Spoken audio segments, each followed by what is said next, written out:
پیارے بچوں، آج کی ہماری کہانی ہے بندر اور مگرمچھ۔ ایک دفعہ کا ذکر ہے کہ ایک بندر ندی کے کنارے ایک درخت پر رہتا تھا۔ بندر اکیلا تھا کیونکہ اس کا کوئی دوست یا خاندان نہیں تھا، لیکن وہ خوش اور مطمئن تھا۔ درخت نے اسے کھانے کے لیے کافی میٹھے جامن کے پھل دیے۔ اس نے اسے دھوپ سے سایہ اور بارش سے پناہ بھی دی۔ ایک دن ایک مگرمچھ دریا میں تیر رہا تھا۔ وہ بندر کے درخت کے نیچے آرام کرنے کے لیے کنارے پر چڑھ گیا۔ ہیلو، بندر نے پکارا، جو ایک دوستانہ برتاؤ کرنے والا جانور تھا۔ ہیلو، مگرمچھ نے حیران ہوتے ہوئے جواب دیا، کیا تم جانتے ہو کہ مجھے کھانا کہاں سے مل سکتا ہے؟ اس نے پوچھا، میں نے آج سارا دن کچھ نہیں کھایا اور میں بھوکا ہوں۔ اب آپ سوچ رہے ہوں گے کہ مگرمچھ بندر کو کھا جانا چاہے گا، لیکن یہ بڑا ہی شفیق اور شریف مگرمچھ تھا اور یہ خیال کبھی اس کے دماغ میں نہیں آیا۔ میرے درخت میں بہت سے پھل ہیں، کیا آپ کچھ کھانا چاہیں گے؟ بندر نے کہا، جو خود بھی بہت مہربان جانور تھا۔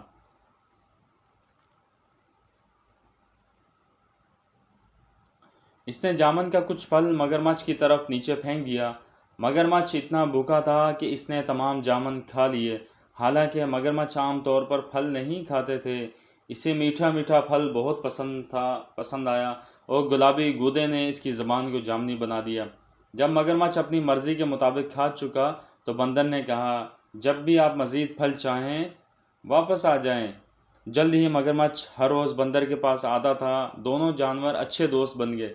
وہ باتیں کرتے، ایک دوسرے کو کہانیاں سناتے اور بہت سے میٹھے جامن ایک ساتھ کھاتے۔ ایک دن مگرمچھ نے بندر کو اپنی بیوی اور خاندان کے بارے میں بتایا۔ بندر نے کہا، آج واپس جاتے وقت اپنی بیوی کے لیے بھی کچھ پھل لے جانا۔ مگرمچھ کی بیوی کو جامن بہت پسند آئے۔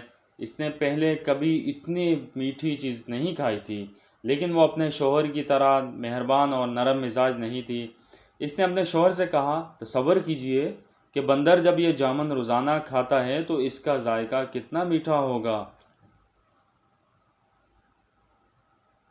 مہربان مگرمچھ نے اپنی بیوی کو سمجھانے کی کوشش کی کہ وہ بندر کو نہیں کھا سکتا، وہ میرا سب سے اچھا دوست ہے۔ اس نے کہا۔ مگرمچھ کی لالچی بیوی نے نہ سنی۔ اپنے شوہر سے وہ کام کروانے کے لیے جو وہ چاہتی تھی، اس نے بیمار ہونے کا بہانہ بنایا۔ میں مر رہی ہوں اور صرف ایک پیارے بندر کا دل ہی مجھے ٹھیک کر سکتا ہے۔ اس نے اپنے شوہر کو پکارا، اگر تم مجھ سے محبت کرتے ہو تو تم اپنے دوست بندر کو پکڑو گے اور مجھے اس کا دل کھانے دو گے۔ بیچارے مگرمچھ کو سمجھ نہیں آ رہی تھی کہ وہ کیا کرے۔ وہ اپنے دوست کو کھانا نہیں چاہتا تھا، لیکن وہ اپنی بیوی کو مرنے نہیں دے سکتا تھا۔ آخر کار اس نے فیصلہ کیا کہ اسے کیا کرنا ہے، اور اگلی بار جب وہ بندر کے پاس گیا تو اس نے اس سے کہا کہ وہ اس کی بیوی سے ملنے آئے، کیونکہ وہ جامن کے خوبصورت پھل کے لیے ذاتی طور پر اس کا شکریہ ادا کرنا چاہتی تھی۔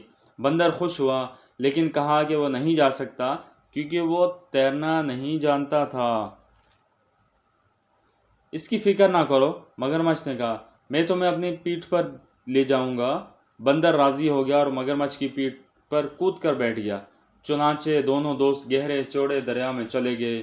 جب وہ کنارے اور جامن کے درخت سے بہت دور پہنچے تو مگرمچھ نے کہا، مجھے بہت افسوس ہے، لیکن میری بیوی بہت بیمار ہے اور کہتی ہے کہ بندر کا دل ہی اس کا علاج ہے۔ مجھے ڈر ہے کہ مجھے تمہیں مارنا پڑے گا، حالانکہ میں اپنی گزشتہ جو ہماری باتیں تھیں میں اس کو بہت یاد کروں گا۔ بندر نے جلدی سے سوچا اور کہا، پیارے دوست، مجھے تمہاری بیوی کی بیماری کا سن کر بہت افسوس ہوا۔ مجھے خوشی ہے کہ میں اس کی مدد کر سکوں گا، لیکن میں نے اپنا دل جامن کے درخت میں چھوڑ دیا ہے۔ کیا آپ کو لگتا ہے کہ ہم واپس جا سکتے ہیں تاکہ میں اسے لا سکوں؟ مگرمچھ نے بندر کی بات مان لی اور وہ مڑا اور تیزی سے تیر کر جامن کے درخت کی طرف گیا۔ بندر اس کی پیٹھ سے چھلانگ لگا کر اپنے درخت کی حفاظت میں چڑھ گیا۔ میں نے سوچا کہ آپ میرے دوست ہیں، اس نے پکارا، کیا تم نہیں جانتے کہ ہم اپنے دل کو اپنے اندر رکھتے ہیں؟ میں پھر کبھی تم پر بھروسہ نہیں کروں گا اور نہ ہی تمہیں اپنے درخت کا پھل دوں گا۔ چلے جاؤ اور واپس کبھی نہ آنا۔ مگرمچھ نے اپنے آپ کو بہت بیوقوف محسوس کیا۔ اس نے ایک دوست اور اچھے میٹھے پھل کی فراہمی کھو دی تھی۔ بندر نے خود کو بچا لیا تھا کیونکہ اس نے جلدی سوچ لیا تھا۔ اس دن سے اس نے پھر کبھی مگرمچھوں پر بھروسہ نہیں کیا۔